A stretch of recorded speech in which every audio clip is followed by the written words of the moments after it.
The audio was not started. My apologies. Now. Those listening online, this is the January 21st meeting of the Village of New Paltz Planning Board. So starting out with administrative business, I wanted to share and ask for a brief moment. So we had a member that served on our planning board for a short time. We lost in January, on January 5th, Vicky Beach. And I just wanted to mention that to the community.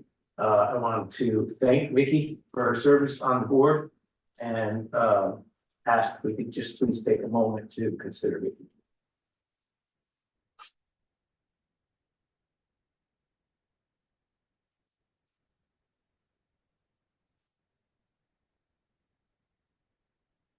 Thank you. First order of business is a resolution for the approval of the 1/7 meeting minutes. We're gonna have to table those. I was unable to complete them. I was hoping to get them done this afternoon and it didn't happen. So, Okay, we'll table those until next time. The other thing to mention about members, was it mentioned that Vicky's now a full member of the board? this is her first meeting as a Right. full member. So the other thing to acknowledge tonight is that Nikki Nielsen, who has served as an alternate for over a year and has been involved in many applications and votes already, is now been sworn in by the mayor as a full member of the planning board. So thanks to Nikki. Welcome. All right. Are there any updates from the village board or the Ulster County Planning Board liaison? That would be Bill. Yeah, he emailed me, he had a conflict with a fire meeting tonight, so he's unable to be here, so I don't know, the mayor is here, he hasn't. Mr. Mayor, anything to share? Thanks.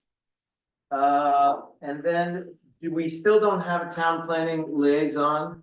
Right, if I remember, you were going to Well, I consider. asked a question about it. Sorry, I I put you on the asked a spot. question about it. I have not committed to that just yet, and I was actually gonna ask the question. It doesn't have to be a member of our board. Is there a volunteer that's totally independent of either board that could serve?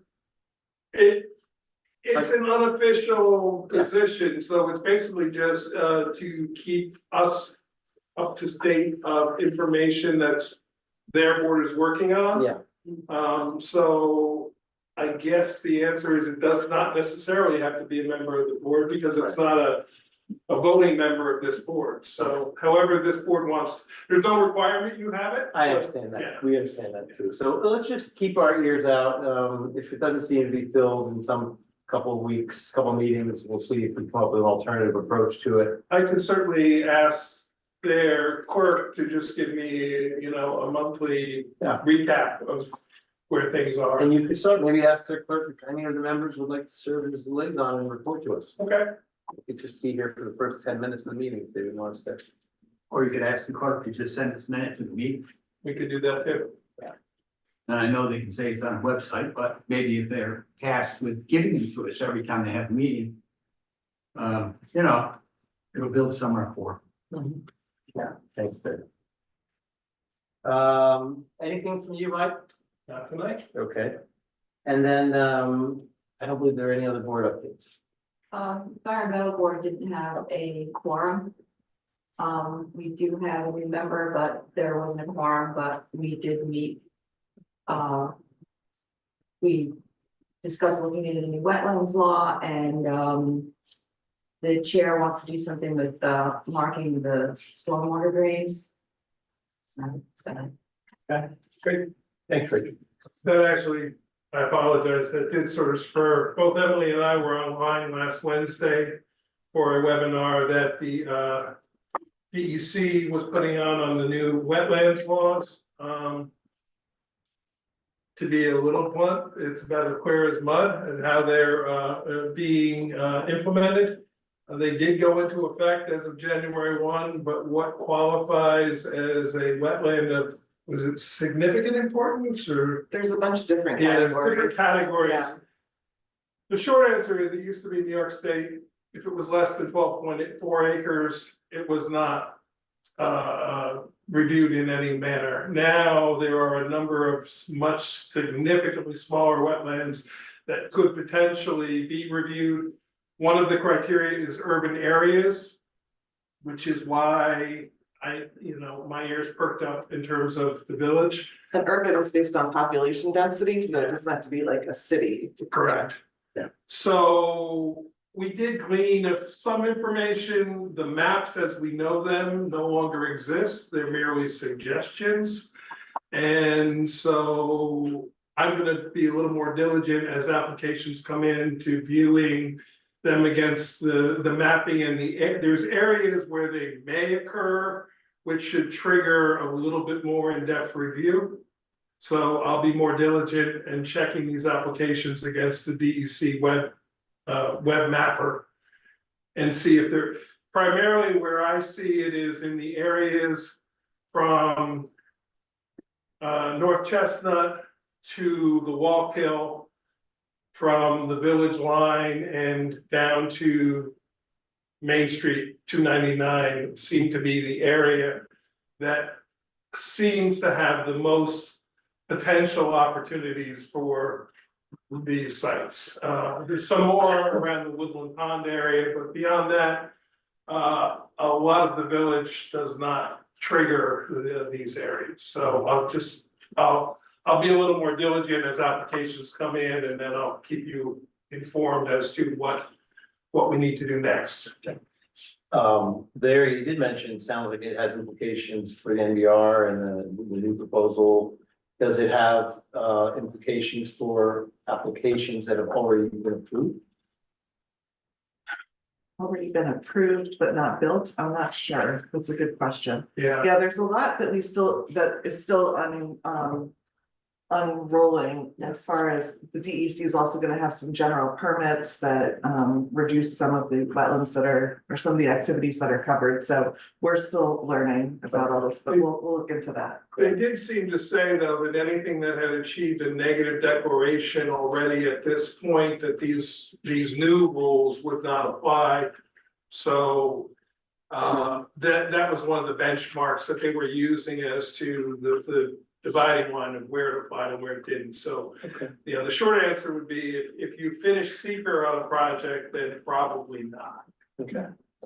And at this point, if they're still kind of remapping or changing the identifications, we'll rely on you or consultants to tell us whether we think the property. Yeah, I'll try to identify whenever there's any possibility, and then we'll dig deeper into it from there.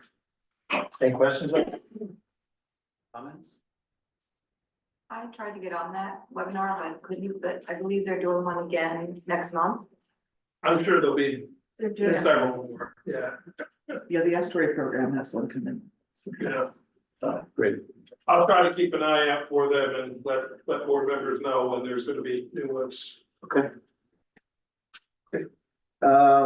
So next item is to open the floor for public comment, and this is public comment, not on a particular public hearing for an application, but just if there's any general comment about any issues you'd like to bring to the village planning board.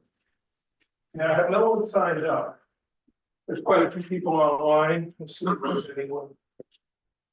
Is anyone online? You can raise your hand or you can come off mute if you're online for public comment, not for the public hearing for application PB 2420 Woodland Pond, but only for public comment.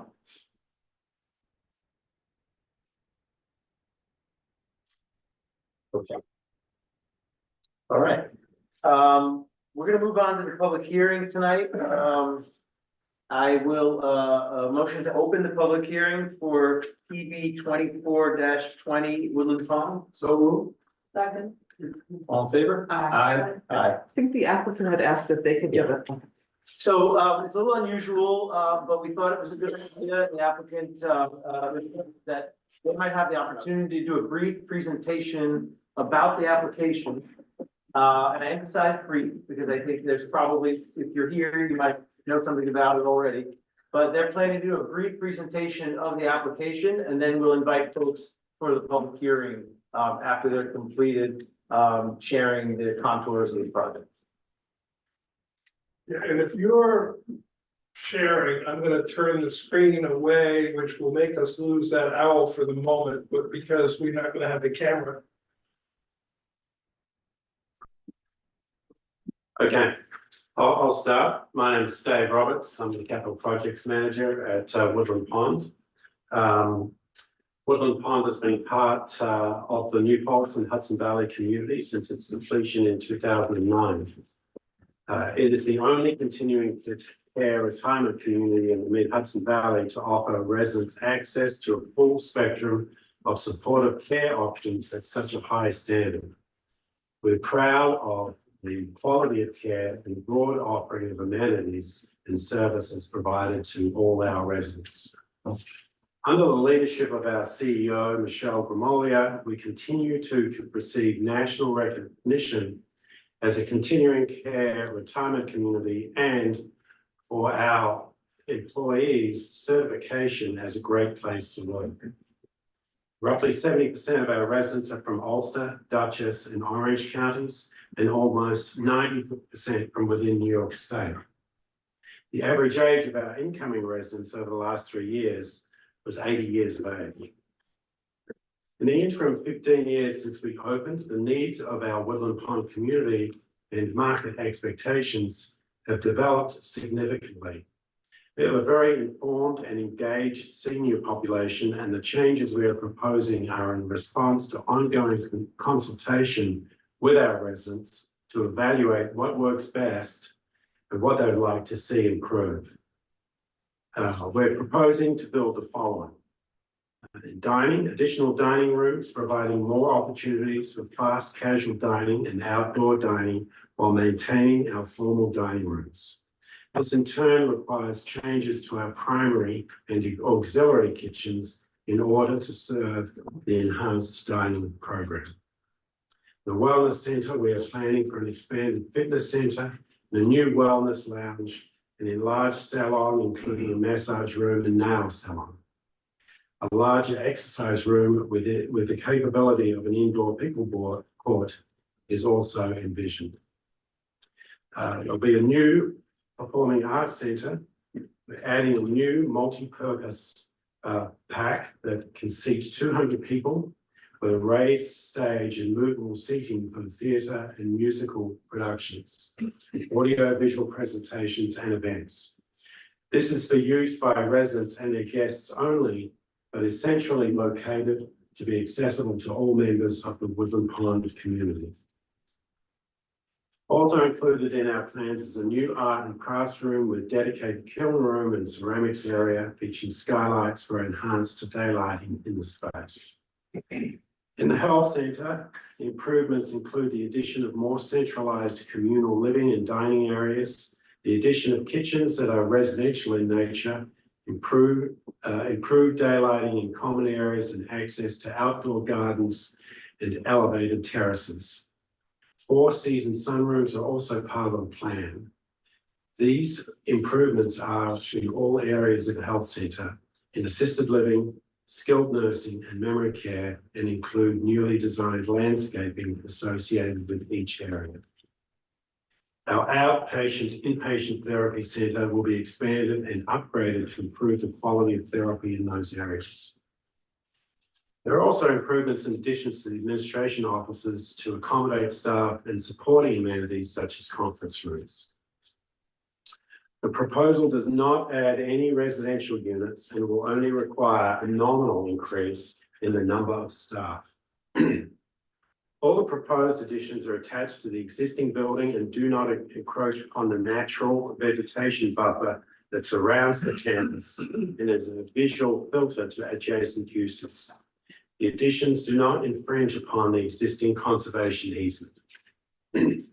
Our resident population are very focused on sustainability, and the new landscaped areas reflect this approach through the use of native species that are environmentally suitable for our region. Architectural features reflect the quality and character of the community, as well as the surrounding neighbourhood and village. In order to achieve the above goals, we have engaged the very best design team to partner with in this process.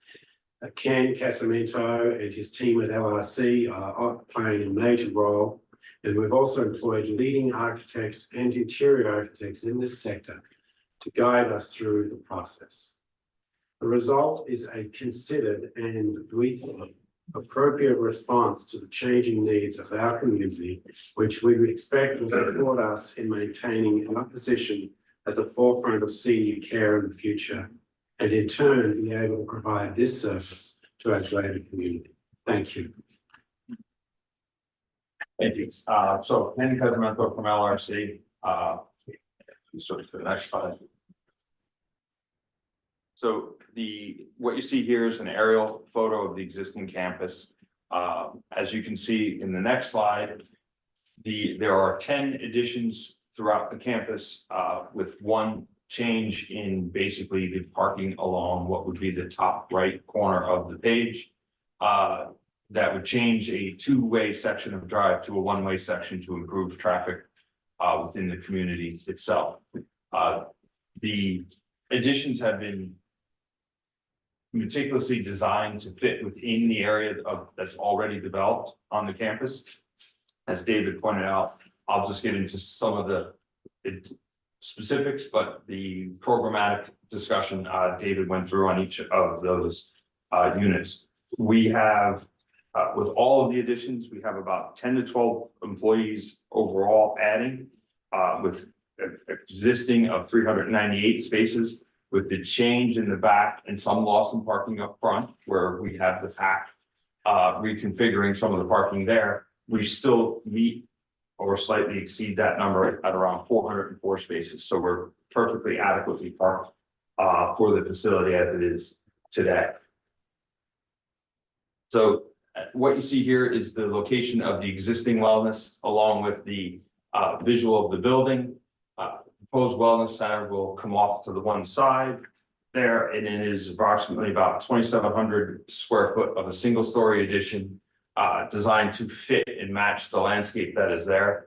There's a minor change in the parking only because of a reconfigure of current ADA spaces that don't 100% meet the ADA requirements for slope. So we've gone through and readjusted the grades in there and moved some stormwater piping.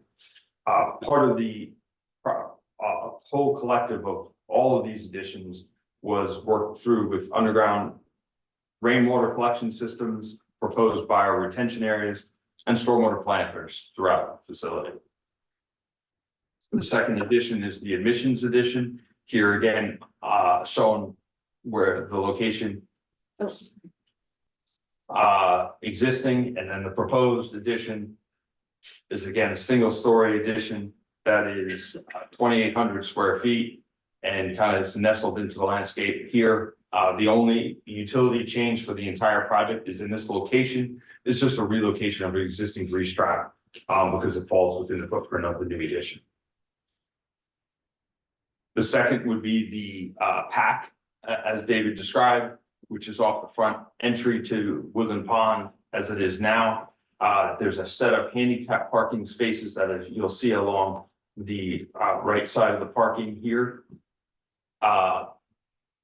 Right in here, those handicap spaces get relocated in the proposed condition off to the right, so we maintain the same number, but the pack itself nestles in there. There are some overhead parking that were proposed that is going to have for carts for future and bike storage, EV charging for potential scooters or golf carts and things like that. As the developing climate for that changes, they see a lot of students using the scooters and electric scooters, and they're trying to keep them out of the building. So they're trying to provide an alternate location for them to park as well. The dining is probably one of the larger landscape changes.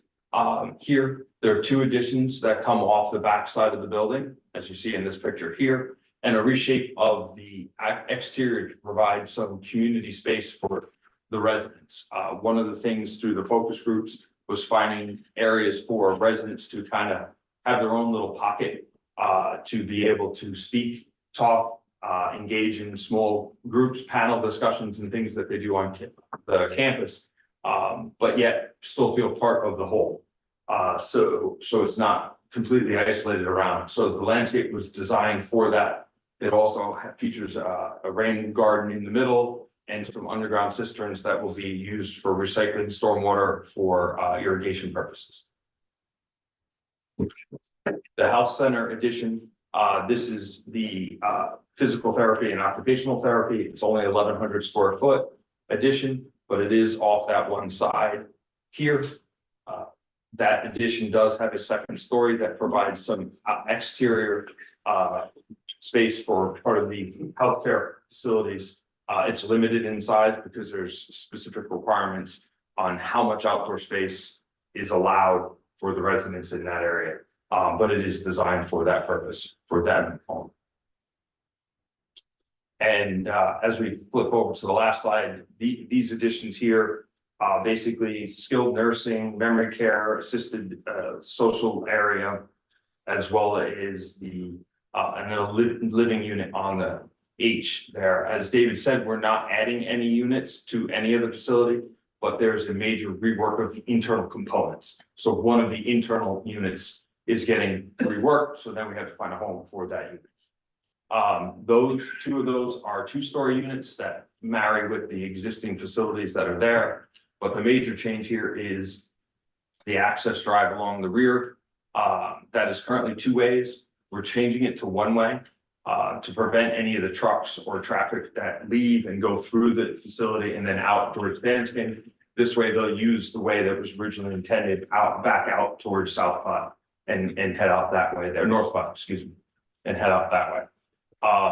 In addition, one of the things in the early meetings with the fire department was that this area doesn't have full access, even though it isn't required to have full access. You can see it in a gray hatched area there.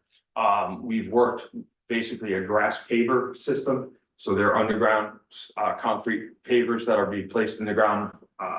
One will be completely grass, noted with some demarcation on the surface. We haven't quite figured out exactly how we're going to do it to be somewhat inconspicuous, but let the fire department know where it is so they can drive on it. But it's able to support vehicle loads, fire trucks, but will look more like grass instead of a paved area in the middle. But the other one will flank the existing walk, so they'll be able to drive across the walk, which provides them with access in areas that they never had before. So they were pretty happy about that. If you go back to the overall.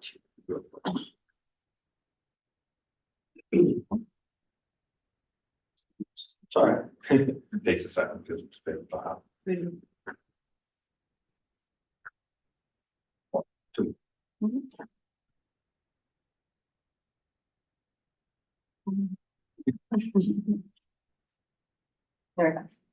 Sorry, so overall, there are a number of additions. But they're all within the campus. They're proper, none of the disturbance, none of the stormwater is new. We're adding and enhancing the stormwater that is there and approved. We actually went through a full redo of the SWIP, just to make through that. Dennis has reviewed that and has signed off on that as of today. All right. And for the board members, that's in your packet. Yeah. Okay, thank you for that. So, everyone who's here for public hearing should know that looking forward to review this application for the past several meetings. Just again, wanted to give an opportunity for a quick overview before any of the public comment. So, yes, as they said, there was a newly submitted stormwater plan. There was also, and then there was also a response from our engineers shared about the stormwater plan, which we'll talk about in the application review, but it was a very favorable review of the plan. And the Ulster County Planning Board response also came since our last meeting, and they find no county impact. So we'll still have some more review in the application process, but now our public hearing is open to the public, and we'll take those members in person first and ask if you come up, share your name and speak. And the only reason we ask you to come up is because the microphone's here. So I have 7 members of the public signed up first.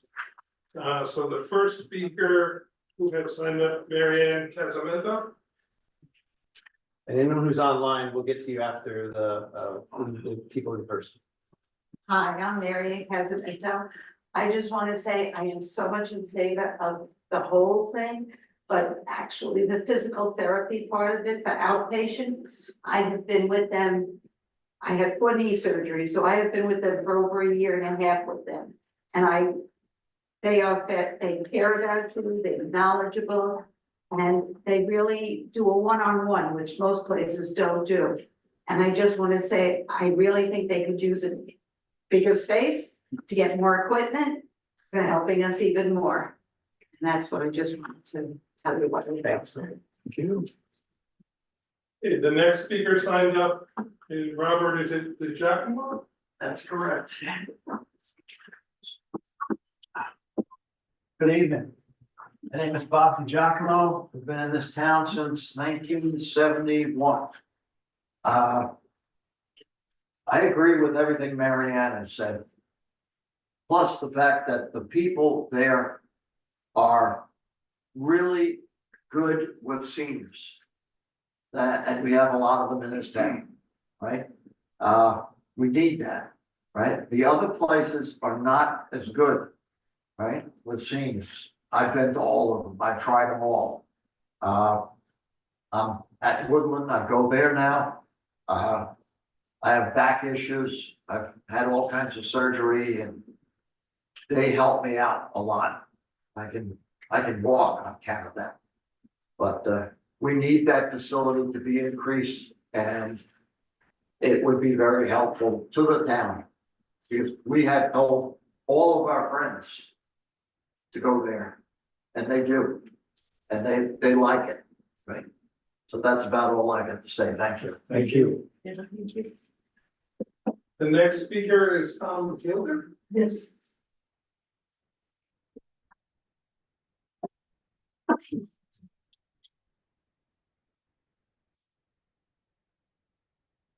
I'm sorry, Come right to the table if you prefer to sit. actually, standing is good. Okay. Hi, I'm Tom Gilder. I'm a resident of Woodland Pond. My wife and I joined the community in the fall of 2021. I just now discovered that I'm one of the 10% that came from out of state. And immediately realized it is a hidden gem nestled here. What Woodland Pond community brings is a diverse life, a diversity of life experiences, but a common belief in respecting others in the oasis we call home. You should know that our community is guided by a management that is highly responsive to our current or future needs through a collaborative relationship. This is done using continuous feedback from the residents on inputs to changes or developments through committees, task force, or focus groups. Woodland Pond's success is its inherent charm and friendly appeal. Being situated in the heart of the Hudson Valley with its variety of outdoor attractions and seasonal crops is also a strong magnet for coming here. The community recognizes that to keep our attributes relevant, the facility must be updated to bring amenities up to today's expectations and provide features that future residents seek in their vision of their new home. The village of New Paltz made a brave and lasting decision to accept our community. The reward to the village is that Woodland Pond has set the bar for the state of New York for continuing care retirement with an enviable occupancy rate of 100% over the last 3 years and a growing wait list of those desiring to join us. Your continued confidence in our community's positive presence to the village and support of our proposed plans yields a win-win. Thank you. Thank you. Would you like to submit that? Yes, Okay, thank you very much. thank you. And the next speaker is Sue Brusack. Yes.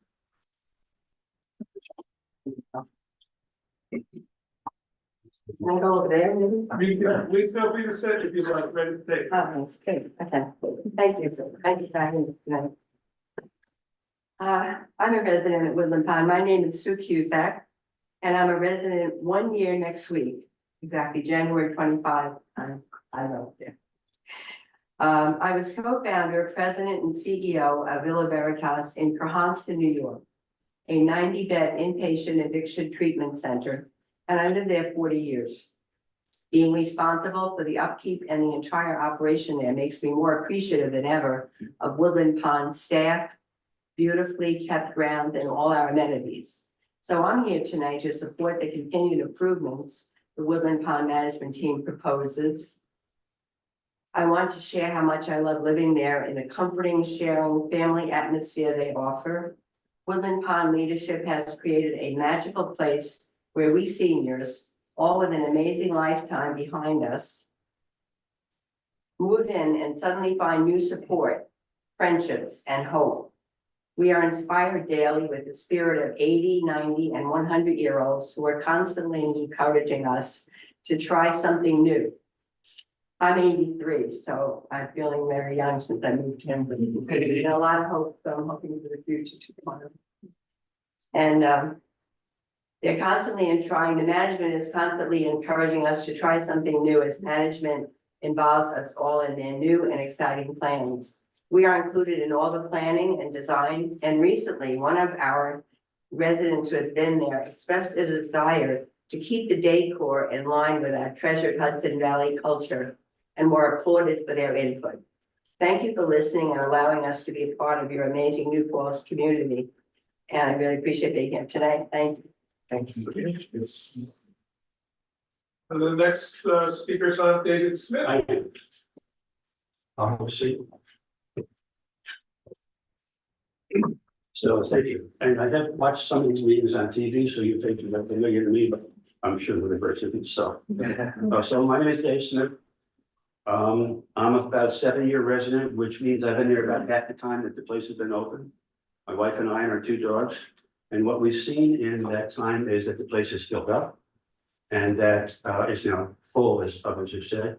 And that the new people have brought in new ideas, new interests, new backgrounds.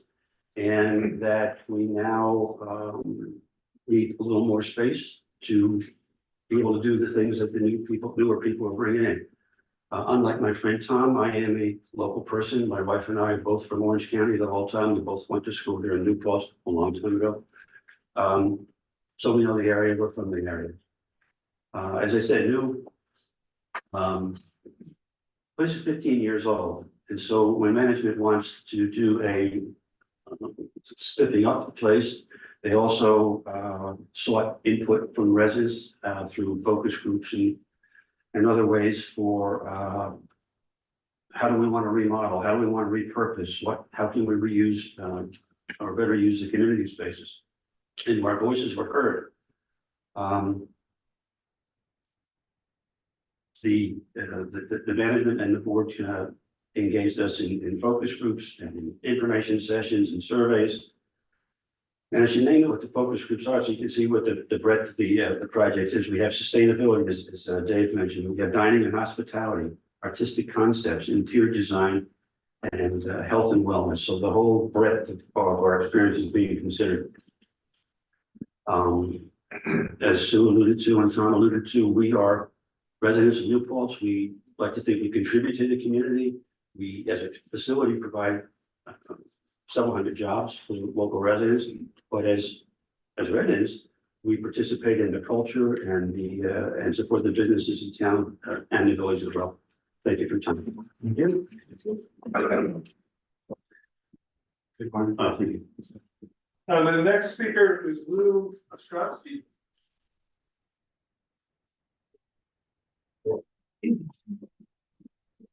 Hi, I'm Louis Ostrowski. I live in Aloha Acres. I fell at my house in Aloha. I fell up the stairs and I tore my rotator cuffs. I had surgeries on them and I was going to go to a different place. And our friend Mary Ann recommended Woodland Ponds. And I got into there as a outpatient therapy. And I had a therapist, her name was Erin. She got me from this to this, and that. And I couldn't do nothing. I couldn't do this. Yeah, I couldn't do anything. but she was really good. She was very kind and very courteous. And I used to go there, I used to go there like twice a week, and before I go, I get a half hour early, and I'd sit out in front. And the people would come out and it says, then we'd start talking, everybody started talking, then everyone would have to come out and say, well, it's time to come inside now, I can't talk to everybody now. But the place there is very fabulous, you know, the people there are kind, from the staff, from the physical therapy staff to the girls behind the counters, the greeters. Thank you. Thank you. Next person signed up, Joanna Strauss. Family thing, you know? I'm Joanna Strasky. I had the opportunity to go into Woodland Ponds as well for physical therapy with my knee. What I did notice was they don't have enough room in their two gyms. They have one very small room for their inpatients, and they have another little larger room for the outpatients. What they could use a lot of is like stairs, because she had to bring me into another building to do some stair work, like to go up and down the stairs. And these are like, I'd say 25 stairs, which are cement. And if that ain't intimidating to somebody that just had a knee replacement, I don't know what it is, because I felt like I was gonna just fall down those stairs. But they're very kind, they're very patient with you, and they do a lot of work for the good of the community. And I was very happy to find out that they did outpatient with the community, not just like the Woodland Pond residents. And I'm all for expanding the health center as well as the other pieces that were mentioned, but I can only speak for the health center because that's what I had my experience with. Thank you very much. Thank you.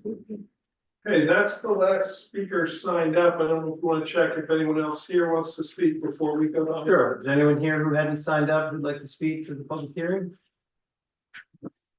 Okay. Okay, we have So it one looks like person with a hand raised.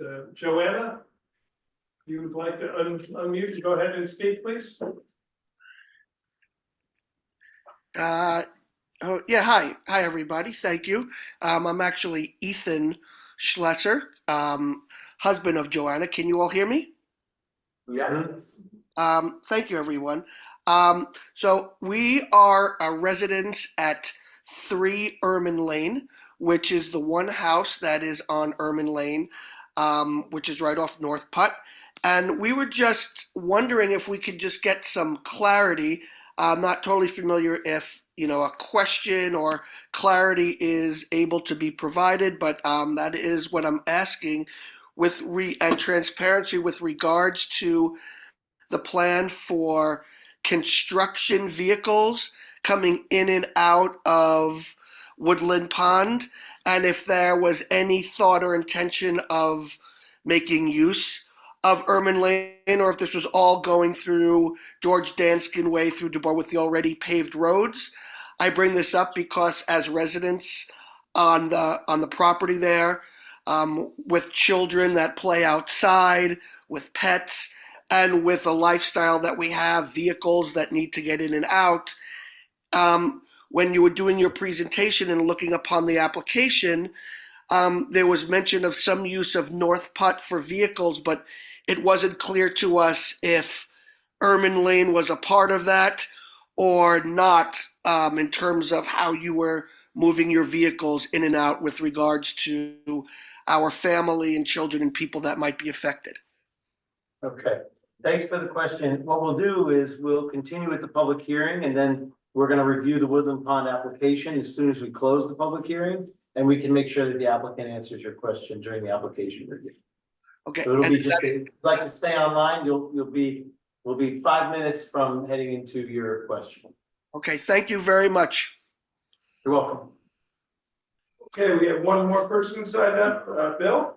Hello, Bill Garris. Yeah, hi, thank you. I just wanted to say, you know, I'm putting my parents in an assisted living facility in Massachusetts right now, and I've been looking at a lot of different places, and I just am really appreciative that we have Woodland Pond in our community, and I'm fully supported of all these changes. So thank you very much. Thanks, Bill. Okay, there's no one else with their hand raised. I don't. Is there anyone on the Zoom that would like to speak at the public hearing for PB 2420? Okay, hearing none. So we've gotten a brief, repeat presentation. We have a set of comments. There is some new information, including the SWIP, which is, from our engineer, which, says that he approves and thinks it's thoroughly done and is something he would move forward with. The only other thing that's come in is the Ulster County Planning Board response, which indicated there's no impact. We are going to review the draft EAF, part 3, in the application phase, the application review phase. But I'm asking this board if, they would like to present a motion to close the public hearing on PB 2420, and move into the application review. So moved. Second. All in favor? Aye. Aye.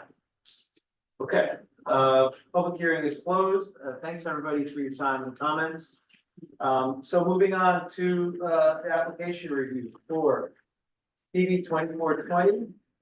Woodland Pond. I have one piece of information to give the board when they're ready for it. I think just to acknowledge our resident who came in with that question, we have a few things to do, but why don't we start there? Yes, we are aware, and at the EAF part 3 will expand on is we it is going to be a lengthy construction process by design. Yes. And we do know that Understood. just want to make sure everybody online. We do know that when we have lengthy construction processes, disruptive to the neighbors. So just interested in responding directly about Urban Lane, but generally, what is the intent for bringing material, debris, and construction crews and equipment? So, construction will use the existing paved roadways. The nature of this project being that it's not a heavy site work project, it's mainly a construction building project. There isn't a lot of, gonna be dump trucks coming in and out with materials. You'll have some stone, you'll have some of the bases, but while we get to footings and things like that, but once that's done, and that's a particular one, you won't have it. It'll be limited in its time frame. So you're gonna have periods where you'll have a little bit of construction activity that is more of that traditional construction activity. Then you'll have some of the materials delivered and stockpiled, and then it's really built. And a lot of this is logistical interior building. So there's not as much new frame construction that's gonna come. You're gonna get loads of some 2x4s, loads of metal work, but they're gonna come into the front like the traditional delivery. And again, one of the things that Woodland Pond has is their own self-sustaining city and community, as you hear. Woodland Pond's gonna work with the residents to establish areas where they're gonna stage and outside of pedestrians, outside of vehicles, where they can take some parking, where other areas are open, so that everyone knows where everything's happening. Because it's an operating facility, it's not going to disrupt themselves by saying, we're just gonna take over the whole front entrance. Probably one of the most complex ones is gonna be the pack. Because that is around their main primary entrance, which has to remain open. So some of the parking that'll occur will be in the north side, they'll take over some of that area there, but that just displaces the on-site residents in their parking, not necessarily changing off-site impacts to anybody off-site. So just can I just tie it out? So there's no plans to use Erman Lane, That's part of this construction. and there's no plans to have, at this point, don't anticipate a significant additional traffic load due to the construction, notwithstanding the fact that you're not using Erman Lane. Correct. Okay. And you'd be coming from front corners anyhow, you wouldn't. 90% of it. Erman Lane is not a paved road through to Danston, so I'd also encourage Ethan and Joanna, they can contact me at any time, Dave Roberts, I'm the Capital Projects Manager, so if they have any concerns or if anything arises, please contact me. I'm the guy to talk to them, you know, if they have any issues. Okay. All right, great. Thanks for starting with that. Being helpful. So we do have a draft EAF Part 3, which was prepared by our attorney. Because we did identify some things we wanted to make sure were highlighted in the environmental assessment. In the Part 3, you'll see that there are two sections that we spoke on. One is the impact on land. That outlines that there will involve construction that continues for more than a year or in multiple phases. To minimize interruptions to resident services or amenities. Construction will be broken down into multiple phases and done in coordination. And it was shared with us that construction related impacts were mitigated through standard construction procedures, protective measures. We just learned how a lot of it is contained, that there's limited debris or carting because it's not as much demolition or excavation needed for the project. So we did include the impact on land in the EAF, but I think in our discussions with the board, we decided that the mitigation is sufficient. The other item is impact on erosion. The proposed action may result in increased erosion, whether from physical disturbance or vegetation removal. But the impact is expected to be minimal as the areas where erosion may occur and are limited to the areas or additions directly adjacent to the existing facility. All disturbances will be stabilized.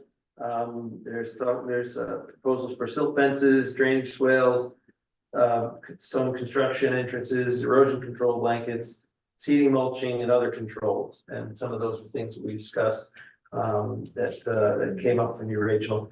If any sediment does escape the site, stormwater is routed to the engineering stormwater facilities that will capture the sediment before it reaches the environment. So based on the analysis and the mitigation measures proposed, the planning board finds that the action does not pose significant adverse environmental impacts. And that's the conclusion of the AF Part 3. A motion. Before you vote on that, I just wanted to bring up the one thing that, out of that DEC webinar, there are some wetlands that are on the national wetlands inventory that are on this property. So I pulled the maps and they were somewhat expanded from the area that was previously marked. So on Friday, I spoke with Ken and he provided this drawing, which is in your packet, which is the actual demarcation of the wetland. The one in particular that really showed up was this isolated wetland AAA that was not included as part of the National Wetlands Inventory. And he has shown the distance from construction to that wetland. And I just wanted to call that attention out, so we are properly applying the new wetlands laws to this application. So we don't know, in other words, whether those are jurisdictional wetlands or not, but from the state, but even if they were, it would be 100-foot buffer. And since they're beyond 100 feet, it's not necessary to look any further. So yeah, when they applied, that's right by the new cottage. Mhm. Has that been completed yet? Yeah, it's all done. Okay. And we were promised, I went by there today, but I didn't go on that side of it, I was checking on the beaver pond.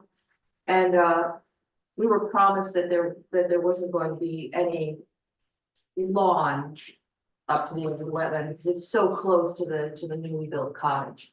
I just want to make sure that I can check on, I wasn't part of that application process, I don't know if you know, I don't remember seeing any over there myself. it's extremely close to the edge of that. And if you, you know, it's when I haven't gone by there for, I guess, probably a year or two. I think I went by there when you were proposing that cottage. And the wetland does come right up to the edge almost of the new cottage. And Have you seen it? You see, this is the new cottage. And there's no lawn, it's all woods on that side of it. that's all I was doing. I didn't go over there. I was on the other side. I went through the Millbrook. Yes, And- food preserve. Yes, and it does look to me like the beavers have migrated away from that pond, which by the way, is really active pond, it's filled in. It's absolutely beautiful and the residents there love it and they love the beavers. I don't know if, Ray and Ann is still alive, but they even named that pond the Ray and Ann Smith Beaver Pond. And so I was hoping that some effort might be made to encourage them because the beavers have moved to the southern end of the Millbrook Preserve. They're getting closer and closer to MW, which is a little bit concerning. If there was any way that you could put willow stakes, like just that they love to eat those, maybe they would come back. I know the residents love to watch them. They had, Ray and Ann had, critter camps all around the pond, but if there's any way you could do that, that would be wonderful. I know the residents will really appreciate that. Thank you. They used to live on that island, you know how there's like a little island in the pond? Yeah. You can see where the hut is just kind of like falling down, Right. that was the last place they lived before they left. Thank you. Thanks, Rachel. And thanks, for mapping this. We're all still learning, how to apply the new regulations. This is helpful and demonstrates exactly what we're concerned about. So with the, couple areas that I highlighted in the EAF Part 3, I wanted to know if we were prepared to, have a motion to authorize me as acting chair to sign the EAF Part 3 and issue a negative declaration, on the project. So move. Second. Aye. Aye.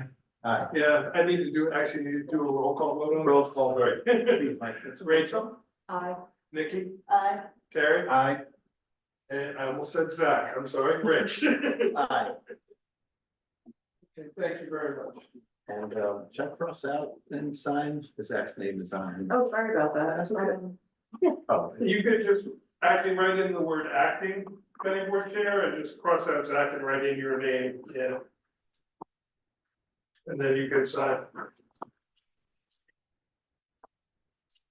Okay. I'll take that for our records when you, yeah, I get it, thank you. I'm here. Thank you. All right, so with the SWIFT approval, the county planning board approval, the EAF adoption with a negative declaration, the closure of the public hearing, if this board agrees, I think we're prepared to authorize our attorneys to prepare an approval resolution that we could probably review and adopt at the next meeting. So move. Second. Aye. All in favor? Aye. Okay, all right. So thanks, Emily. We'll look forward to that for the next meeting. And any questions for us? Nothing wrong. Thank you. Thanks very much. Thank you. Thanks. You will need us to do a presentation of that, right? We will not. Okay, but we'll need you here. Yes, definitely. I just want to make sure you want to forward some. No. Dan, could I trouble you to email me the section that you read from? It sounded like you were reading something. Oh, sure. No, that's- Yeah, yeah. No, I can include that in the record. In the record, yeah. So, Thank you very much. yeah, thanks. Okay. So we have, the next application is ZB 2411. The applicant is Manual LLC. Ready to come up? And just to clarify, this is on a referral Yeah. from the zoning board, not an actual application. So, How are you doing? good, how are you? Good. Thanks for, going back to the drawing board with us. Yep, my pleasure. Just to remind everybody, that this was a rebuild of a building that was essentially condemned. Being rebuilt to nearly the exact footprint with some features that made it, more functional and maybe more attractive. Because it is a rebuild of a formerly existing structure, the code enables that application to go to the ZBA for approval. Because the ZBA approval decision to replace a building that's been condemned or otherwise out of use.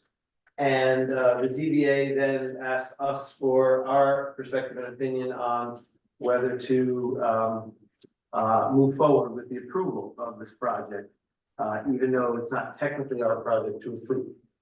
So we reviewed it a couple times with the applicant, and we pretty much requested that the applicant expand on what was already presented as a plan with all the elements that would meet a site plan. Because for us to really agree that it couldn't move forward, from our perspective, we just wanted to make sure that we weren't missing anything that wasn't included. I would say that, so since then, the lighting has been clarified, the landscape plan has been clarified. And I think maybe the thing that needed our attention was just to confirm that there was sufficient parking. If you know that lot, there's a restaurant. There are a number of residential units. It seems like the village considers it to be a 6-room residential building. Although the applicant has indicated that they only use it as 5 rooms, but we have it listed as a 6-room. And then the applicant is looking to add a 3-bedroom. 2 bedrooms. Excuse me, There's two bedroom. one existing already, so we're just adding one more. Okay, so a 2-bedroom replacement of the structure that's being demolished. So what we needed to confirm is that there's adequate parking for the residential units, because the restaurant's assumption is that they're using street parking. So the requirement for the applicant is 8.2 spots. The applicant was able to provide a drawing with 9 spots. Correct. In the submission, which I had a couple questions about, but I was just kind of setting this up. And then I think with that, we have a memo that is composed, that was sent to the ZBA, that just confirms we're all on the same page with the fact that we would send our message back to the ZBA to say that we've reviewed this application. We have no more comments or requests to make. We're not approving it, because that's their responsibility, but we're just sending it back. So are there any questions, or does anyone have any comments to make about what's been shared most recently, the lighting of the parking? Would anybody have a larger drawing? I printed these out just for you. Yeah, I'll take one. Can I just have the number of residents that they needed 9? 9, we have 9. Is that right? Correct. Okay. Offsite. 8.2 on site. Okay, Rounded up. 9. But that's not the total parking for everything. Some of it is offsite, right? The restaurant is The on. restaurant is 8, and it's allowable in the code that they be within 400 feet on the street, so. Just making it Yeah. all on the record. Thank you. Yeah. Yeah, and there is a parking table and a parking diagram.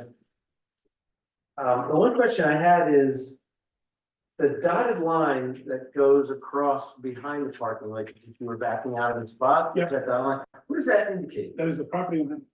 Okay, so is it likely that a car pulling out has to encroach the other property? Definitely. Does that require any kind of easement? A car pulling in has to first see the property. Does that require an easement? Being that the 2 properties predate zoning, that's the existing condition, so I don't believe they would need an easement, in my opinion. Because it's pre-existing non-conforming situation. Do the cars have to go that way? Can't they? They do have to Yeah, go they there. do. That's the other It's the only way zone. they can In go. and out, yeah. Out to I don't North- out to overcomplicate North it, but I Chestnut. just don't want you to miss something either, Sure. if you would ever, own or sell Yeah. property. Right, yeah, do you know if there is an easement? I do not know the answer to that question. Yeah, I would assume there is, based on the fact that they've been driving on it for this whole time. yeah, So I would assume that if there's not a written easement, that there would be some sort of squatter's rights easement type thing. Yeah. Because it would be a true hardship if the owners of this other property said, nah, we right. can't pull on our property anymore. It would be a real problem. Yeah. Have you talked to Augusta? I have not. We're posting for the public hearing, this coming week, I believe, when I get the information. And then I'm sure we'll be talking then. Yeah, that would be your neighbor. Yep. And I think she was before the board and converted I heard she had apartments behind the chocolate store and she converted those to office space. So there might be less. I don't know how that, where that affects it, but that would be your closest neighbor who would be affected the most, I guess, by this. We should make that recommendation back to the ZBA. Yes, I guess- To the access. Well, I mean.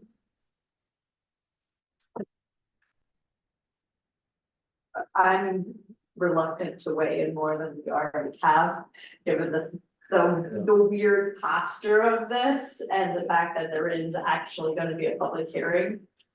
But that's just my personal preference. This feels very weird.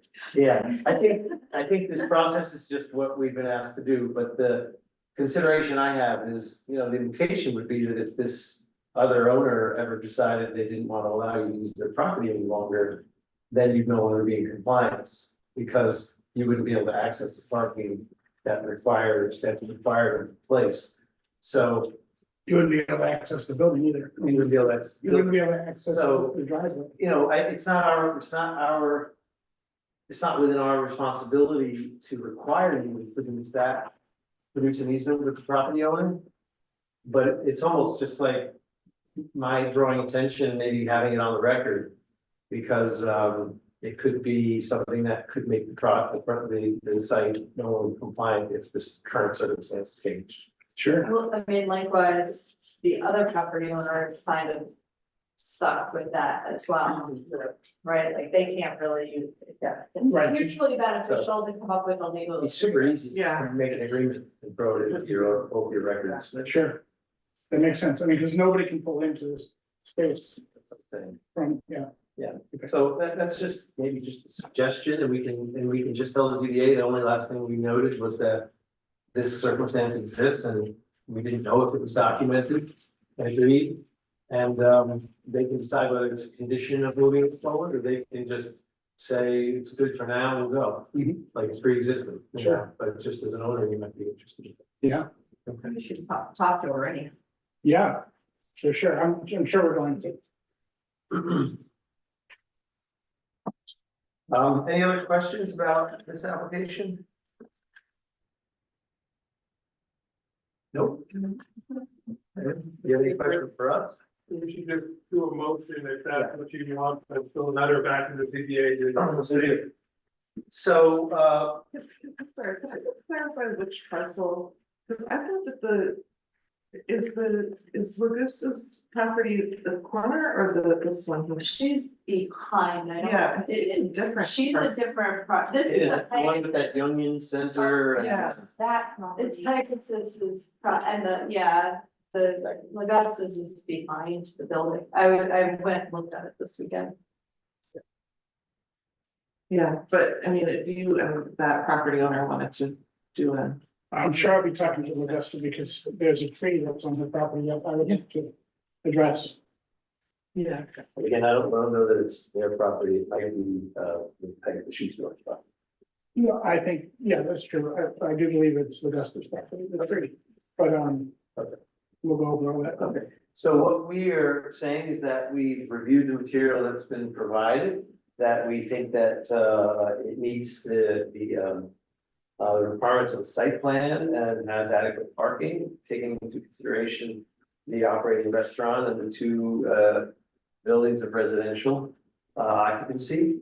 And that our only thing that we would like to draw their attention to is the fact that the parking requirement is met by a circumstance where you have to use the neighbor's property to access the parking. And that but we weren't sharing the documentation that enables that sharing of use.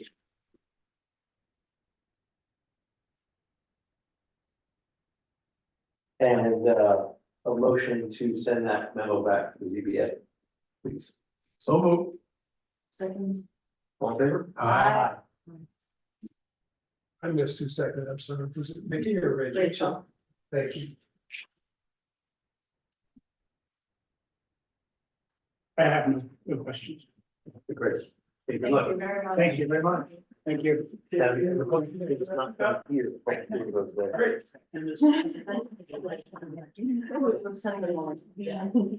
I'll be emailing you by Friday, hearing notice. Okay. Next application is a new application, seems the first time today, and it's the final, no, it's not the final one today. It is, PB 2502. Manheim News LLC. With a site plan.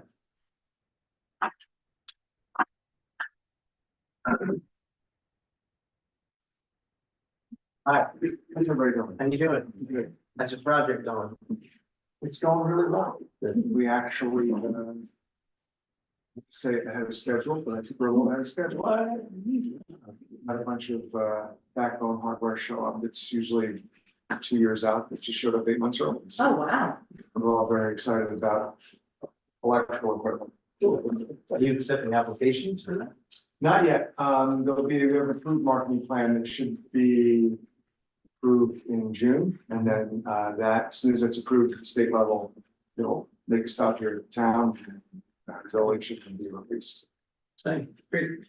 Okay, but we're here to talk about a new application. And it seems like the applicant wishes to demolish an existing 2-bedroom residential home and replace it with a 3-bedroom, single-family home on a 0.29 acre parcel in the R2 zoning district. Our code enforcement officer has reviewed the application and finds that it meets the zoning requirements. The previous house predated zoning, so there's no existing site plan for the parcel, but it looks like you brought plenty to review. So what we'll do today is we'll review the site plan and we'll classify the project and decide how to move forward. Yeah, so the existing house is already in a pile. Because that house predated zoning, so they were able to give us a demolition permit on it. So we did that, with all the necessary requirements. And I'm here to propose a single family home for myself. I currently live out in Gardner. I've been out there since the mid-90s and just want to move into the village. So I actually am going to attempt to build an off-grid home here. So I want to do a demonstration home. I think the technology is there. We've done one so far. This will be our second. And it's an all-electric. It'll be geothermal. And we're looking at battery options that have less rare metals in it. So it will be like a lithium liquid battery, might be a lithium potassium or sodium. There's different battery technologies. They're less dense for energy, but they provide good storage. And the one house we've got is fantastic. So it's not even grid connected anymore, which is wonderful. Wow, that's exciting. Yeah, so we're almost there. Is the house model or pre-built? No. Or you Stick built from the ground up. It's a design that allows it to be. It's, yeah, so there's, it's obviously built around conservation and clean energy, renewable energy. But we're getting a little bit better every year at doing them. And this has a lot of new technology in it, so I'm gonna be the guinea pig. Yeah. I'm happy to invite everybody over when it's done. Show it off a little bit. Are there any safety risks with energy storage? I'd be outside. That these new batteries, they're pretty indestructible. They're not explosive. Depends on which technology you go with, but they're getting better with energy storage in general. As you know, that's like the next thing, right? It's how we store the energy. So we've got lithium potassium batteries in the other house, which are like a solid battery. So they're very stable, 10,000 cycles, which is about 30 years use. And How are you doing geothermal on 0.292? it's one well, Wow. one vertical well, that's it. How much does that cost? There's a lot of incentives right now for geothermal, so that's like a, compared to what? I guess, I don't think that's what Trump meant when he said drill, baby, drill, but Yeah, I didn't pay any attention. I know, I'm just saying, I No don't. interest in, right now, the incentives are very good, the tax incentives are very good, the utility incentives are very good. So it's about $25,000 more per a low load home. When we do apartments, if you wanna do geothermal, we figure about 20,000 a unit more. But you've got the same. Even though it's a bigger space, like. The one well covers it, so like you have to put the well in regardless, so it's like, even though you're, it's just one well and 2 times worth of equipment, which is small. We're gonna do this whole, it's gonna be a 1-floor home, so it's gonna be on a radiated slab. Oh, wow, So the geothermal just goes through a heat exchanger, makes warm water. so there's no basement. There's a basement in part of it, which is a garage we drive under, but it'll be a concrete deck over the top. For resiliency, concrete siding and metal roof. Well, congratulations. We'll see. I shouldn't struggling to get off of oil, it's very difficult. It is very difficult, and I really, the existing house was older and it had some environmental issues we couldn't solve. And I started to have just issues. Like no one ever did a radon test, and the house is built around a huge rock, which is underneath floor joists, and there was no way to really contain the radon. So there was issues like that we couldn't mitigate. It had iron plumbing in it, iron, it was like somebody in the 50s or 60s did it on the weekends with steel pipe, so that was all rotting. And entry and access to the house relative to the property and relative to the new development, how does that work? Well, you come off of Hasbrook, the new developments behind us. Yeah. There's a couple of interesting opportunities I wanted to just run by the board in regards to that, but there's a landscape plan. Sure. Sorry, I'm pro se tonight, the engineering is busy with other things. Yeah, cover the microphone, thank you. So there's a retaining wall that we put in here. But there's a retention basin like back that way. If I move this retaining wall over about 15 feet, I could actually have an access way back in there. I know we talked about that in the design phase, but with the other existing house, it really wasn't practical. I'm gonna put this retaining wall up, so I could just move it over and create like an emergency. Another entrance into that site if you want, it would only cost a few bucks. So is this an existing wall that you're gonna rebuild? No, that's gonna be a new retaining wall that we're gonna install. And by moving it, would you be in a No, would you be any more near to the property line? That would be we'd be over the property line, we'd be on the other property, whose property? Harmony Homes. Oh. Which, since I own both of them, it would be nice to have an entrance back there, so when we finish the landscaping plan, if you have to get back in there to maintenance. The stormwater facility, it really is a practical way to do it. It would seem that maybe the other property would have to come into an application to build that wall. I think we'd have to just amend that site plan. Yeah. To, Just have to amend it, so, But if it's something you'd like, if not, I'm fine without it. As the owner of the other site, I would say, I think it's worth doing, but I don't want to go through a whole. Well, an amendment to the site plan would be drawing it up on that site plan. It would be bringing it to be one meeting. We could combine a public hearing. And we could do a public hearing in one meeting. You'd probably have to be here for one meeting. We'd probably do the same meeting. We're here to do this anyway. Is it something you're open to? I'll just have Andy modify. It's really. It's not like a big deal if you own both the Yeah. properties. I wasn't here when this went through the first time, but are you saying that it would have been a good idea, but it couldn't be done because of the other house? Yeah, well, the position of the other house was, and the fact that we didn't have to build anything, the wall's not going to be a cheap wall to build. But if you have to build it and you move it over 15 feet, it's no big deal. So if it's gonna go up. You know, I would bring them in and then just give them a little easement off the corner of Hasbrook to get over, but it gives them access. Yeah. To those, to maintenance that back area without going through the landscaping. However, absent that access, I mean, you had to maintain that retention basin anyway.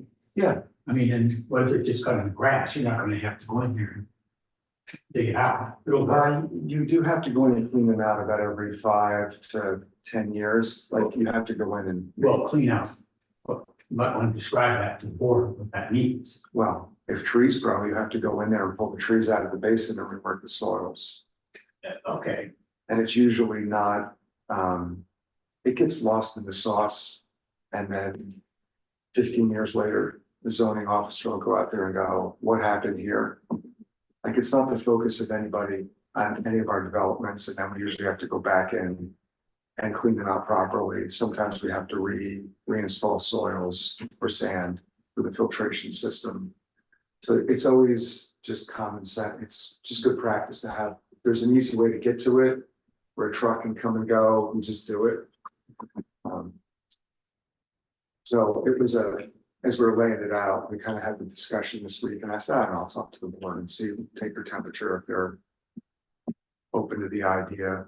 I really don't mind, because I don't really see it being used a lot. I just see it being used when they go to clean up the basin, or if there was some type of emergency and you wanted to quickly get down into that part of the site, you could just come in off of Hasbrook and go. And the only thing you want to consider is that the position on the adjacent property, which we understand you own, but it's still another property, isn't in the setback of it. That the wall is not in the required setback of that property. Correct. I'm not sure retaining walls have to conform to the setbacks. Do you know how our code? Yeah, reads double on that? check. I don't believe Yeah. fences and retaining walls, I don't think are Yeah, subject to setbacks. Okay, even if. Because Andy designed that one within 2 feet of the property. Okay, so that might be the case. Yeah. Okay, well, want to just see if there are any questions from members of the board, and then we can classify this. So are there any questions about the property that's in the plan? No. could I ask a question? You said off grid, are you planning on solar? Mhm. Is that, I don't see it shown on the site plan. It's the on the roof of the house. Oh, on the roof, okay. You know, we try to do field ground mount systems when we can, but this. The shade coverage on the east side of the property really prevents it. It's gotta go up in the air, get over the shade line. I think it should be shown on the site plan. Usually, The panels are, yeah, just demonstrate the location of the panels, and maybe just general layout of them. Sure. And also maybe just give us a sense of It's on the house. visibility. Yeah, it's on the house.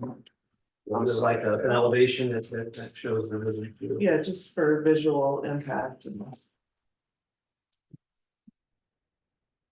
That's, it's these two. That's it for a whole. Independent. And do you have any issues with It's 19. potential shade being cast from the neighboring properties where you needed Yeah. not really. restrict development? You know, the site plan's already paid for the adjoining building, so. And that's solar on the roof system of that structure as well. The only neighbor that's really gonna see those would be the 2 apartments in the far corner on the 2nd and 3rd floor.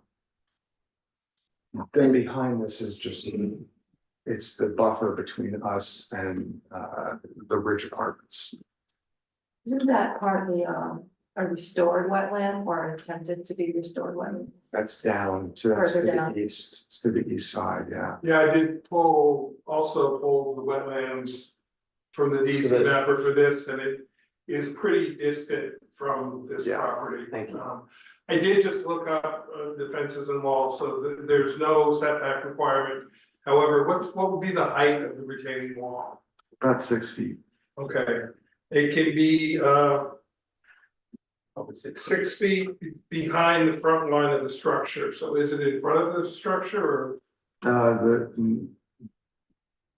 It's not. It's to the left Okay. extra, yeah. So, okay, so that is allowed then. Yeah, we'll have a 4-foot retaining wall in front of the structure, there'll be a flower box. Yeah. So propose it where you want it, please, if you choose to do that.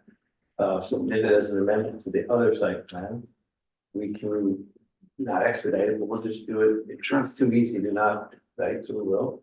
And, that could be the alternative to what you have there. And this plan itself, like for a single family home, does it require a public hearing? Yeah, It does.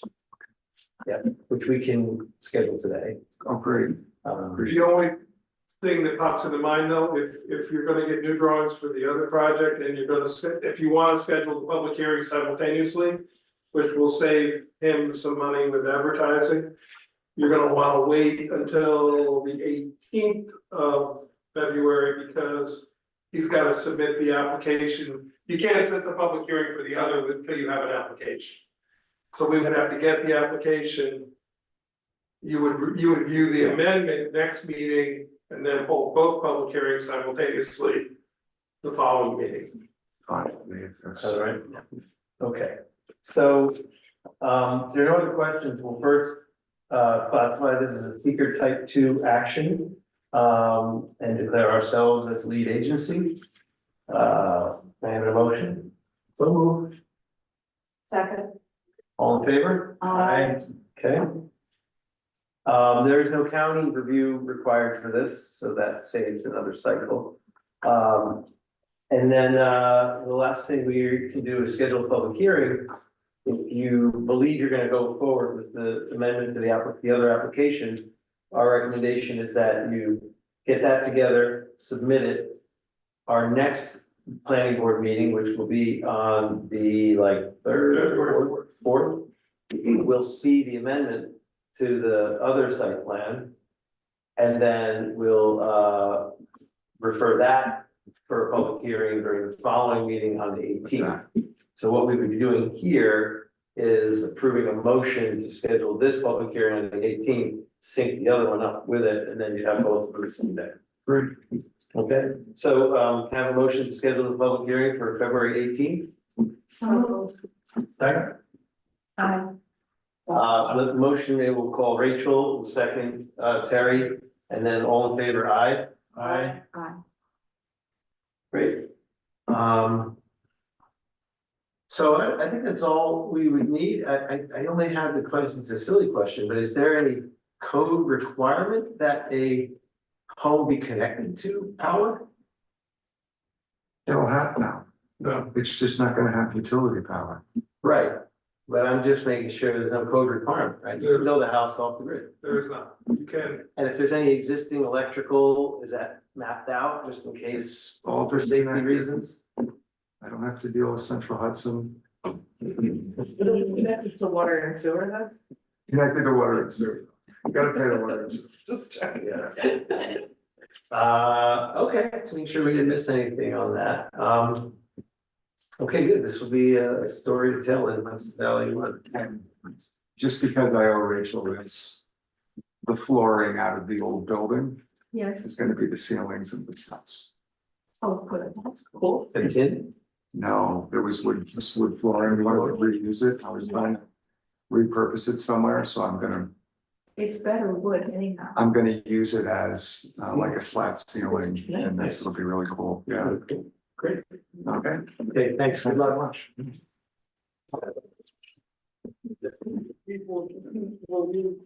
this drawing will change as well. I'm just gonna add the solar on the cover page, this is for the house, I just didn't have. No, and in terms of the access, will be that change, or no, it's just. It would just be on the other drawing, Okay. everything else in this one is the same. So I think we have, we're moving on to, what is a request for extension for application PB 22-4. Applicant Khalil Jamal, Khalil, are you on the line? He's online, yeah. Yeah, I'm here. Great. So this application was approved, just over 1 year ago.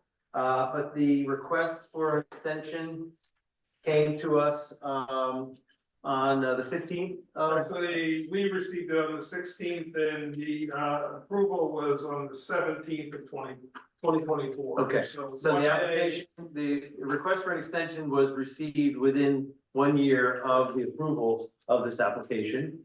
A letter was written that asks this board to consider a 1 year extension on the approval of the application for 184 Main Street in New Paltz, which was a hotel being built in that current lot. The applicant shares that they budgeted, bidded, located, and contracted several different professionals needed for the build out of the project. Several factors that to be taken into consideration for a respectfully larger scale project like this. We'd like to make sure we don't miss a beat in going about it. Factors to consider would be the cost of capital, products, professionals, and actual build lead times. We've most recently done soil testing to give our structural engineer the information necessary to determine what it would take to construct a building like this. And they've offered to ask for any other information we might want from them to consider this 1 year extension. So, Khalil, is there anything else you want us to know other than what you've written in the letter? In regards to this project, no, I just couldn't be there tonight because I'm a little under the weather. So apologies that I'm doing it over Zoom. I hope all is well with you guys. Good to see you all. Thank you. Hope you feel better soon. Thanks. Sammy, any questions? Oh, I don't. No. Okay. And it's pretty customary for us to approve a 1 year extension without question, as long as it's done within the procedure and the timeline. Maybe we just want to share with the applicant that it's also our responsibility to just check in on progress after one year extension. Just to make sure that the application isn't sitting approved indefinitely with annual extensions. So it sounds like you've been doing the work to get the project going. I can ask for a motion for the board, which would approve the 1 year extension. And just for the record, indicate that a 1 year extension is typically easy to provide, but we might like to see more progress to offer another year extension in a year. Sounds good. Absolutely. So moved. Second. Rachel and Nikki, second. Yeah, if I could just make the suggestion that so we have an actual written resolution. You can certainly make that motion and approve it, but to request the attorney write a resolution to be voted on at next meeting, just to document. Okay. it. So all in favor of the resolution? Aye. And then motion to authorize our attorney to draft a brief resolution for our approval that will memorialize the 1 year extension on PB 22-04. So moved. Second, all in favor? Aye. All right. Okay. Thank you, guys. Thank you. I appreciate it, and we're trying to get it done ASAP. So we definitely want to see that in the heart of our town, our village. Great. We're looking forward to that. Yeah. All right. Thank you. All right. Have a great night. Thank you. Thank you. I did that because my birds don't work in the cold. And when it gets really cold, they don't work at all. Can't even sleep. Okay, well, there's nothing to be voted on, but what we are going to be doing is having a brief demonstration of the software that we're looking to implement to support materials and planning reviews. Okay. Yeah, and you'll still have a quorum, so you're fine. Okay, well, I mean, I have to leave my house by like 9:00. Well, good, 10:30. It's gonna take. Hello. 15-20 minutes, that's. Yeah, the goal is to provide an overview, get everyone kind of acquainted. I just went through and sent everyone welcome emails, which you should have sitting in your inboxes. So from a high level, my name is Lou Kleppner. I'm a co-founder of Beauty Club. We make software for boards and committees. We're based in Kingston. I live in Saugerties. I had lived in New Paltz up until a few years ago. So very excited to be supporting the planning board activities. We have, why don't I share my screen? Are these links individual to each of us? Yes. Would you mind sending one to Lori who works with me? Sure, yeah. I have one from the webinar that we did a while ago. Do you think that one would still work? Oh, yeah, let me double check. Here, I'll just go ahead and share the So you want us to screen. log in or try to log in? Yeah, well, you're welcome to if you want to, you don't have to, I've shared my screen up here so everyone can see what it looks like. And maybe just jump over here.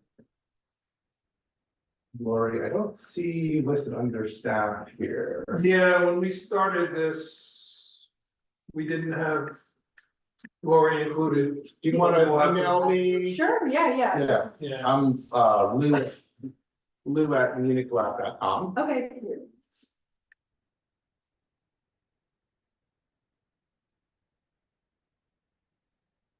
Would you mind,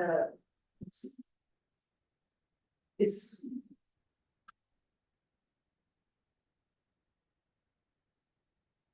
You can just look at them. So why don't I dive in, I can get you out. Yeah, that's totally fine. Yeah. I've already went through the first one. Cool, awesome. So, each municipality has their own home here on Munichlab. In the case of the village of New Paltz, it'll be the building department, the planning board, and the ZBA. So someone who begins their journey with zoning determination through the building department will fill out an online application here. And which looks, something along these lines. This is a submitted application. Why don't I stay focused on the planning board for the sake of brevity? We've loaded in all the projects which are currently in review. And brought them current because we started doing some of this towards the end of last year. So if we take a look at Woodland Pond here, the top level of the project shows the project overview, a map showing the parcel selected. Oh, wow, this looks great. I mean, it's so much easier. I go crazy to give you a list of like nine different documents and I'm like. This is gonna simplify your job So immensely. I just logged in and it sent me to the Village of New Paltz Planning Board, so if I just hit site plan reviews, I'll get the same screen. No. Yeah, or if you click on projects. Oh, wait,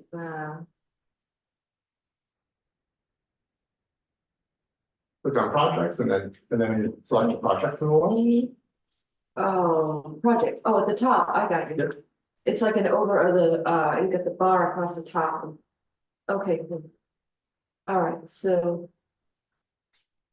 Oh, no, yeah, this is, oh my God, this is great. This is great. Another type of customer. Yay.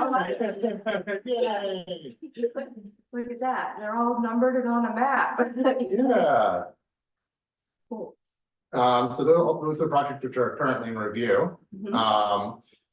Including a number that have already been approved, but we started that back in like October, so. As projects are completed, they'll get transitioned into a closed status and former projects, completed projects can be seen on the map as well. But right now we've got it loaded up with things in review. So if we click through to Woodland Pond,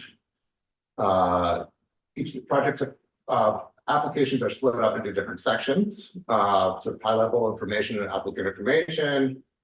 Who the applicant is, the professional firms that are involved, contact information of those firms. Awesome. Sorry. Property identification shows the street address or description of the location, the SPLs involved, site visit consent form, the facts about the parcel, the size, the zoning districts. This anytime a value is changed, so when the applicant first fills it out in draft mode, everything is submitted. Any change that occurs after the project has been submitted, it goes into review, is reported as an entry in the history here. So this one was created under a Muni Cloud admin account, since it was a recently imported project. But it would show the name of the person who made the change and the date that it occurred. So it looks like this parcel spans 2 different districts. So to get on here, it's just the same link that I clicked that was in the email. Yeah. And then each time it'll just give me a code and I'll use the code to sign in. Yeah, it'll keep you logged in for a while, actually. And this portal is available to the public as well. So this will replace the Google Drive as a repository of applications. Yeah. The public will be using this to fill out their application. There's a series of questions and answers that have been established to mimic the application process. So we won't have all these paper applications anymore. Everything will be focused in this one, and the Google Drive as we know it won't be utilized. We'll be able to upload things and Yeah, that just, yeah. I'm finding that no images are loading and I'm getting spinning. Was there any configurations that are required of the computer to get it to do that? Those files, I don't know if you're looking at Woodland Pond right now. Yeah. Their PDFs are all quite large and the volume here is Okay, it just came up now. low. Okay. So, And then the map that laid out the location of all the, that also spun for a while, but also the internet here is not perfect. So. yeah, I think you'll find it probably runs a lot faster at home and maybe over time the internet can get faster.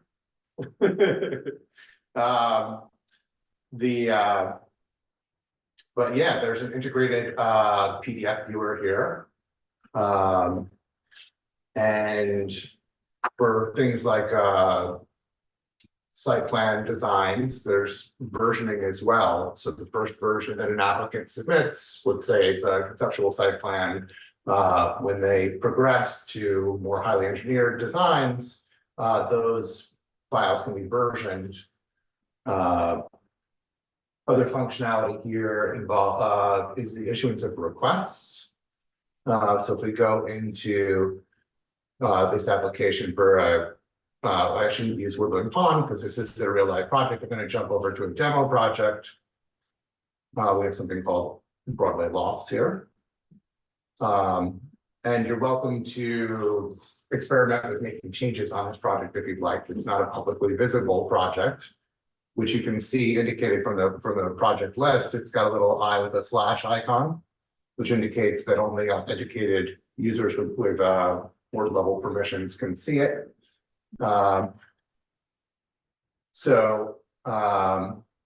This site plan special use permit. We've already kind of done some kicking the tires on this one. It's currently listed as approved with conditions. But if we issue a request to an applicant, let's say that there was a particular thing we wanted to change. This is sort of this functionality is a little bit optional whether you want to adopt it or not, but you could keep track of requests that you issue to an applicant, like please identify the location of their car chargers, or please indicate the secondary form of egress, or whatever specific requests were issued, and then track the completion of those things. So please indicate the location. And in terms of the way we function, would we anticipate that would be a note that the chair would be submitting into the system? Or in other words, I think we gotta sort of operationalize how we use this between among our board. Yeah, I mean, overall, Alex and I will have, the administrative power over it. Emily and David from the ZBA to some degree. The board, you had them set up as, what's the title you have for the board members at the moment? Oh, permission level? Yeah. I think most people have view only. Right, so you're able to view things, but you're not able to accidentally change anything or on purpose change anything. You can't, Yeah. you won't be able to upload or anything, but what this will do is as things come, the hope is that we get the applicants to really buy into the system, which is gonna take a little bit of a learning curve admittedly, but instead of them emailing me and then me uploading it Yeah. and having a public folder and a private folder. Yeah. We're able to turn viewing capability, the things that we don't want the public to see is financial, escrow, things like that. Yeah. Addresses, phone numbers, email addresses of applicants, we don't want them to see those things. So those, we don't need to have two different applications anymore. We just have those turned off. So only the board and people like myself can see those. So there's just one, there's no longer a public-private thing. Right. Which makes life so much easier. So, And the applicant is doing most of the uploading, or our consultants are uploading directly into it. Or Alex or I are uploading into it. I noticed that, New Paltz Apartments isn't on here. No, we didn't include that one because essentially from our perspective. It's not an application in front of us yet, because the seeker is completed. They're going through the annexation and then it'll come back for site plan. When we get to that point, the seeker stuff will get probably uploaded, but we sort of left that alone for the moment, because. Who knows when or even if it's gotta get through annexation before it gets back to us, so. and one thing you mentioned, it would be really helpful with plans that are not active or approved cycle out of the list so that. Yeah, This doesn't get cumbersome.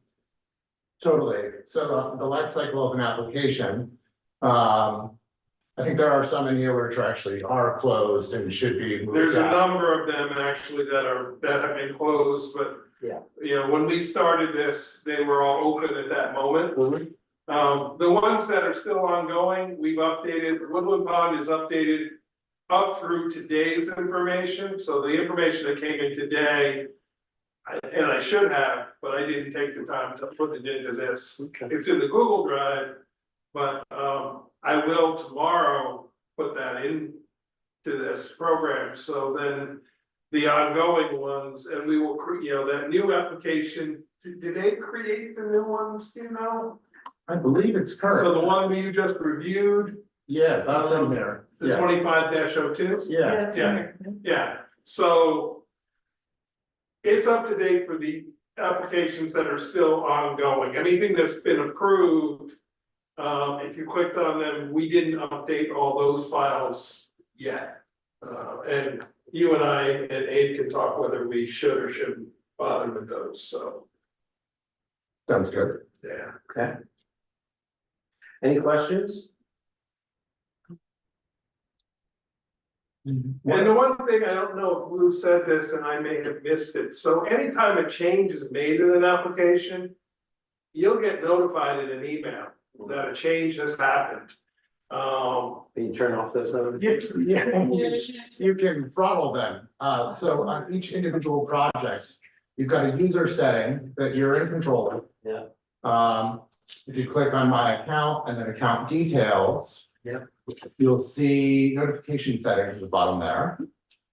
And there's an option to automatically follow all new projects when they're submitted. Which you may or may not want to do. And then there's a frequency at which email, update emails will come to you. It doesn't let us change it maybe because our setting, oh, edit, yeah. So where's? Okay, so follow projects, I see it. so automatically versus manually, I want automatically, right? You probably want automatically. But then my email frequency. Yeah. Yeah, hour. Weekly, so it doesn't. Weekly or, so what it does is it waits till it gets You its can first set it up. to however you want, Yeah, I see that. It gets its first update and then it waits till it hits that threshold. So Before it sends you the email, in case there are other changes that come in. So if you say daily, it'll come 24 hours after the first change and with a batch of whatever changed in the past 24 Looks hours. like the default is daily, because that's what's on there. Yeah, I'm curious, is my projects part of it, what's that for? Is that just for us to put, Well, that's, you could, in theory, be an applicant and have a project. oh, Yes, interesting. or the projects you follow will also be listed there. So right now it might be empty because you haven't followed any projects yet, but if you navigate, if you click on projects and then you go click on any project. Uh-huh, In the upper right-hand corner, and I'll do this on my screen. In the upper right-hand corner, there's a button which says, follow project. Or it says, following project if you're already following it. Yeah. interesting. And then once you're following it, that will be listed in my project. Okay, wow. Oh, that is so. Oh, And the benefit of this is the public, the applicants, the board, our consultants. We're no longer having to share files back and forth, have them be too large for email. It's just boom, upload it, and there it is, and then. You know, anybody at any given moment can access and look at whatever they need to look at and want to look at. So the wow, transparency of it for the public is, you know, beyond transparent. Yeah.